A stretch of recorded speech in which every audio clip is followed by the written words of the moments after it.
I got sent to Concepcion in the summer. So Paraguay is really hot in general, really hot, really humid country. And as you go further into the country, towards the center of the country, it gets hotter. And Concepcion was one of, I think, the second hottest place in Paraguay besides the Chaco. And the only difference between the Chaco was just that it was across the river and I could see it from my area. So I had just got sent there in the summer. So it was really hot. I remember getting off and it's 6 or 7 hours away from Asuncion. So we got on a double-decker bus and we went 7 hours riding on that double-decker bus all the way out there. And so you were really far away. You are very secluded. It's very hot. It was in the summer, so it was even hotter. I Concepcion itself, the center, obviously, I feel like the center is always the nicest, right? It's always gonna be the center where it's more commercialized. It has the supermarkets, it has the bank, it has all the things you kind of need. And then it's not until you get to the outskirts of it that it gets kind of like sketchy. So I was in Rama Uno. So there's three ramas or three branches.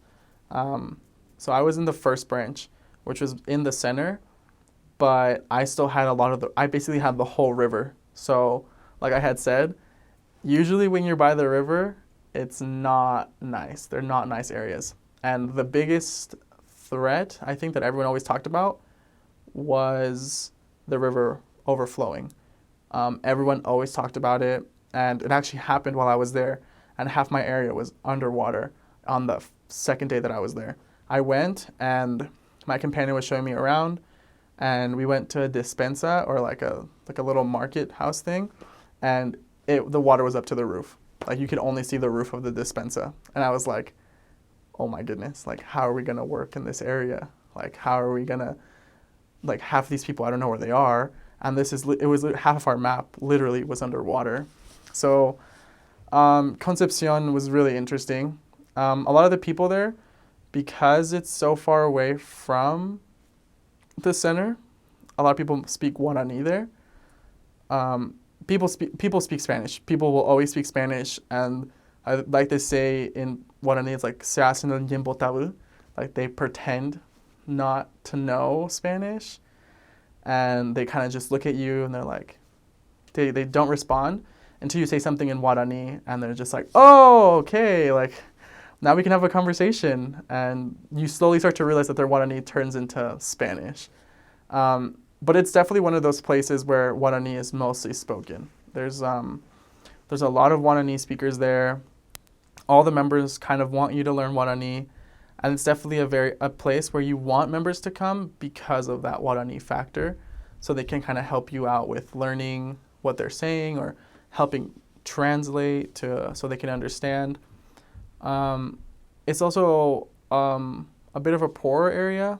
There's also an asentamiento out there that's called Calabarita, and that's a little bit that's basically the place where it was all underwater. So typically those are the places that are not the nicest because you can't build a good house because it's always getting knocked down whenever it floods, and it floods almost every summer or every time like the rain season comes in.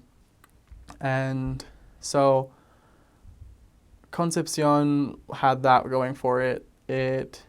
I was also there when there was a lot of dengue going around. So dengue is a disease you get like from the mosquitoes, and there are mosquitoes galore in Concepcion, way more than any of my other areas.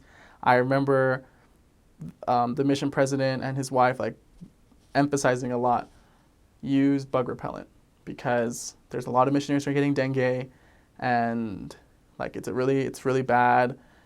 And there was a lot just going on in Concepcion. I think while I was there, I remember we went to sing Christmas carols at the hospital there, and half of the people there had dengue. That's why they were in the hospital. And they were receiving so many and so many and so many. So that was really fun, trying to worry about not getting dengue or trying to worry about like, oh, did I put on bug repellent today? I also couldn't walk to the corner without sweating. I think that's where I was the tannest and where I was the skinniest of my entire mission, because it was so hot. It was so hot. I remember like I would wear my sombrero every day. Like it was not an option. It was not a thing where it was like, should I wear my sombrero today? It seems like it's like a lot of sun. Like I wore it because that the beaming would just, it hit you so much. Like you just felt it melting you. And just walking down the stairs of our apartment, I was sweating. I was already drenched in sweat. And by the time I got to the corner, I was like, I don't know how I'm going to do this. It's so hot. And the straps on my sombrero started changing color because of the sweat, and it was leather or like fake leather. So like it started changing the color of it. So it was pretty interesting. There's a lot of stray horses as well. I don't know why. In all the other parts of Paraguay, there are stray dogs. In Concepción, there are stray horses. I remember walking and just like 4 horses running towards us, and we're walking the other way, and I'm like, oh my gosh, what do I do? What do I do? And my companion's just like, let's just move to the side. Okay. So he just moved to the side and had these 4 horses just run past us. And I asked him, is this normal? Like, does this usually happen? He's like, yeah, there are horses everywhere. And then I started figuring out there were horses. They were like the dogs. They were the stray dogs. They'd be eating the garbage. They'd be walking around the streets. They're the ones running around.